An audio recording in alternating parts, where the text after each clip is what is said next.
করে ওরা যখন মা বাবারা যখন বসে রয়েছে, তো তখন ওরা নোটিস করলো যে আমি আর খুব বিচ্ছিরিভাবে চিৎকার করে উঠেছি। ফার্স্ট থিং যেটা ওয়ার্থ নোটিসিং, ওয়েস্টার্ন টয়লেটটা সিলড শাট, ঠিক আছে? ওরা বেশিরভাগ সময় বাইরের দিকের ঘরটাতেই থাকতো, ভেতরের ঘরগুলোতে ওরা যেত না। শুরু কবে থেকে হয়েছিল?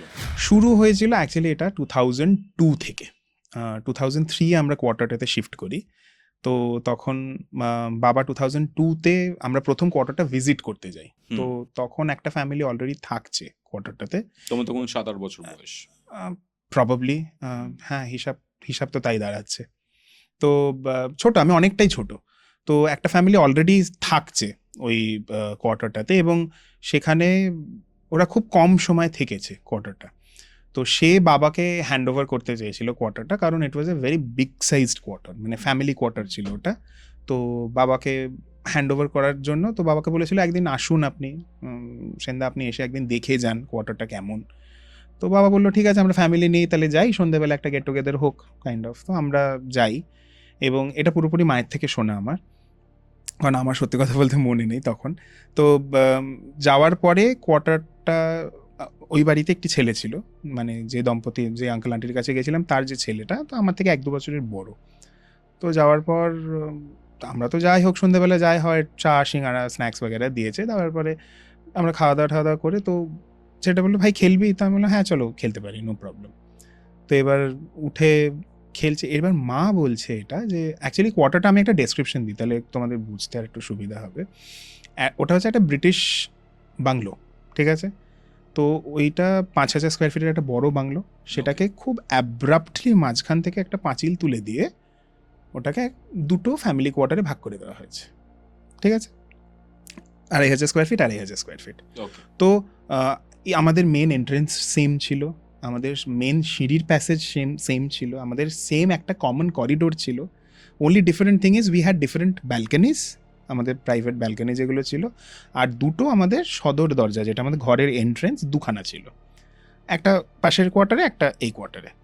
তো এবার যদি কোয়ার্টারে পুরো ঢোকা যায় তাহলে বোঝা যাবে যে পাশের কোয়ার্টারে ছিল হচ্ছে তোমার একটা নর্থ ইস্ট কর্নারে একটা প্রেয়ার রুম, তার সাথে লাগোয়া একটা ছোট চৌবাচ্চা মতন, তারপর একটা বড় লিভিং রুম।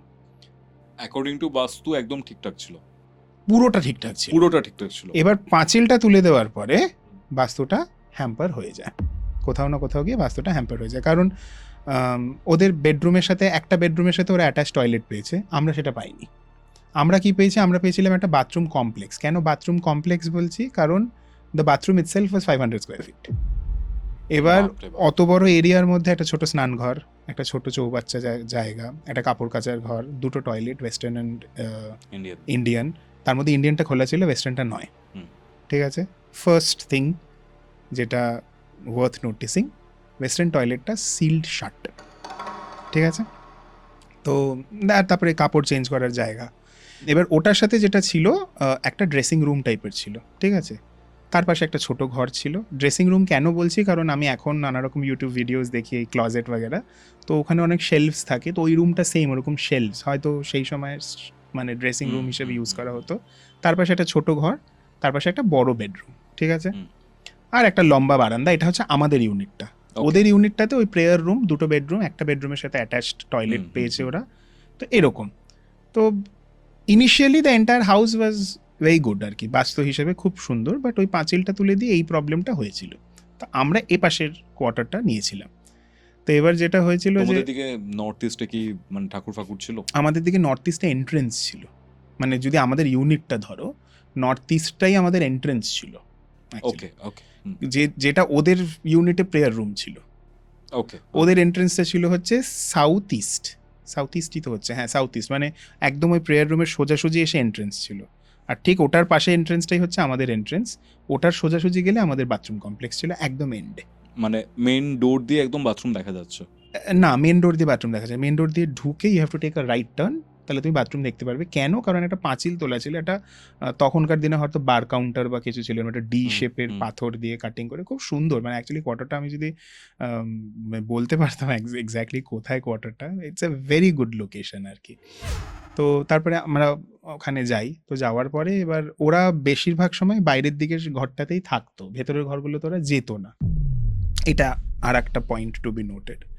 তো ছেলেটা ওরকম যাওয়ার পর বলছে, ভাই খেলবি আমার সাথে? আমি বলছি, হ্যাঁ চলো খেলি। কী খেলবো it's a very big place, আমরা হাইড অ্যান্ড সিক খেলবো বা হোয়াট এভার ইট ইজ, আমরা কিছু একটা করবো। তো ওরকম আমরা খেলছি, হঠাৎ করে ওরা যখন মা বাবারা যখন বসে রয়েছে, তো তখন ওরা নোটিস করলো যে আমি আর খুব বিচ্ছিরিভাবে চিৎকার করে উঠেছি। ওকে ওকে খুব বিচ্ছিরিভাবে একটা চিৎকার করে উঠেছি। তো মা ছুটে গিয়ে আমাকে গ্র্যাব করে কোথা থেকে, ওই যে ড্রেসিং রুমটা যেটা বাথরুমের পাশে, ওখান থেকে আমাকে মা টেনে বার করে বলছে যে কী হলো, ভয় পেয়েছিস কিনা? আমি বলছি, মা কেউ আছে, মানে কেউ আছে।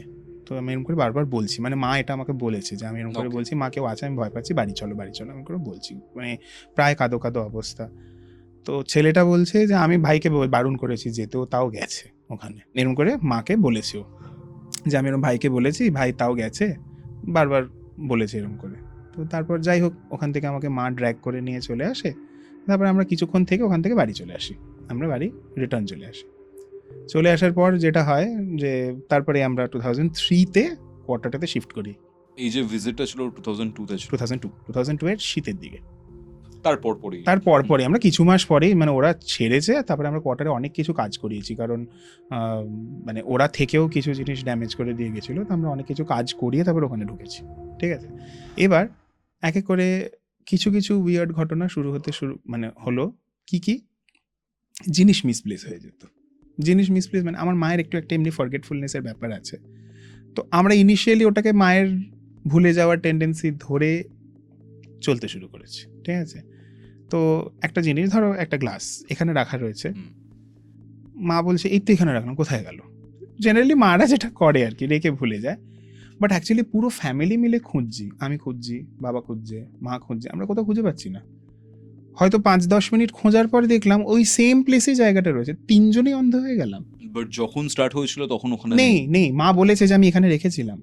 হয়তো খোঁজার পর 5-10 মিনিট দেখার পর দেখলাম জিনিসটা ওখানেই আছে।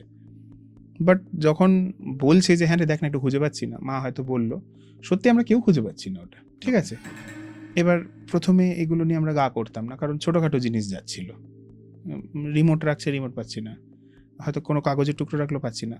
পরের দিকে এগুলো শুরু হলো উইথ বিগার আইটেমস, টাকা পয়সা, গয়নাগাটি। এমন না যে হারিয়ে যাচ্ছে, মার্ক মাই ওয়ার্ডস, পাওয়া যাচ্ছে, কিন্তু ইন দ্য সেম প্লেস। মা হয়তো বললো আমি এখানে রেখেছি, ওখানেই পাওয়া যাচ্ছে, কিন্তু খুঁজি মানে 5-10 মিনিট করে ঘোরাচ্ছে আমাদের। এমনও হয়েছে যে পরের দিন হয়তো বিছানার ওপরে রেখেছি, দেখলাম চাদরের তলায় জিনিসটা। খুব ইরিটেটিং, মানে ডিস্টার্ব করছে। ঠিক আছে, আমি বলছি কেন করছে সেটাও আমি বলছি, ডিস্টার্ব করছে। দিয়ে এবার এটা দিয়ে শুরু হলো। তো আমার মায়ের সেরিব্রাল স্ট্রোক হয়েছিল। ঠিক আছে, তো ডাক্তার যথারীতি যে কোনো পেশেন্টের সেরিব্রাল স্ট্রোক হলে একটা সাইকিয়াট্রিক কাউন্সেলিং করাতে বলে। তো সবাই ওই সময় বললো যে হয়তো এই স্ট্রোকটা মাথার মধ্যে কিছুটা চলছিল, ওই জন্য হয়তো এই ফরগেটফুলনেসটা মায়ের আছে বা তো ওই জন্য রেখে হয়তো ভুলে যাচ্ছে, ওটা অতটা কিছু ব্যাপার না। তো ওটাকে আবার একটা সেই ওই লজিক্যাল পয়েন্ট অফ ভিউ দিয়ে ওটাকে কাটিয়ে দেওয়া হলো যে ঠিক আছে চলো, she is misplacing things because she has a medical condition, এরকমভাবে।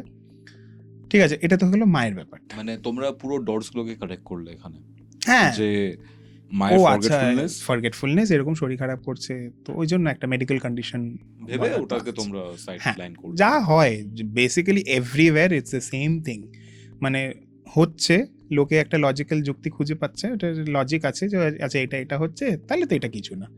পরে হয়তো গিয়ে রিলেট করলে দেখা যায় যে আরে এটা তো এরকম হওয়ার তো কথা না। তো এবার ফরগেটফুলনেস মানে কি হবে, যে এরকম যে 3জনে মিলে খুঁজে পাচ্ছি না, হয়তো মা ভুলে যেতে পারে, 3জনে মিলে কি করে ভুলে যাবো? আর সেম জায়গাটাও দেখছো তোমরা, সেম জায়গা। হ্যাঁ, এবার শুরু হলো আস্তে আস্তে কি রান্না পুড়ে যাও। হ্যাঁ, মানে মা হয়তো মানে কড়াই বসিয়ে জাস্ট সবজিগুলো দিয়ে কিছু একটা করতে গিয়ে এসে দেখছে তলা লেগে গেছে। মানে তলা লাগে, অনেকক্ষণ হাই ফ্লেমে থাকলে বাসন মানে রান্নাবান্না পুড়ে যেতেই পারে, কিন্তু মানে কিরম বলবো তোমাকে, কড়াই বসিয়েছে, তেল দিয়েছে, তাতে সবজি দিল, দিয়ে কিছু একটা আনতে দেখছে তলা লেগে গেছে। আচ্ছা আচ্ছা, ঠিক আছে, তারপরে জিনিস নষ্ট হয়ে যাওয়া, খুব জিনিস নষ্ট হয়ে যেত, মানে ভাত পচে যাচ্ছে। ঠিক আছে, ফ্রিজে রাখছে, ফ্রিজ থেকে বার করে দেখছে ভাত ঘেমে গেছে, যেটা হওয়ার কথা না, ফ্রিজে ভাত কেন ঘামবে, তাই না? ফ্রিজ বন্ধ থাকলে it's a different thing, but fridge চলছে, ফ্রিজ থেকে বার করে দেখছে ভাত ঘেমে গেছে। এই একটা প্রবলেম শুরু হলো। এটা তো চলো বাড়ির ইস্যু।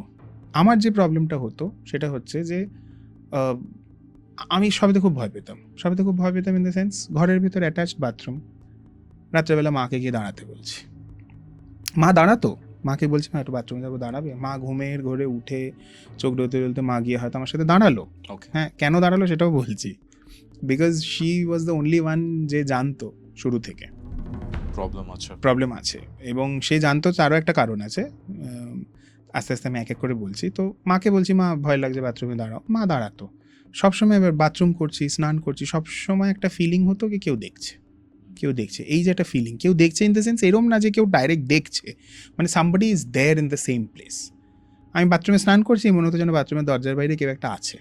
ঠিক আছে, তো এই যে একটা সবসময় একটা ফিলিং অফ বিং টুগেদার, কি কেউ রয়েছে সাথে, কেউ নজর রাখছে, ভয় লাগতো।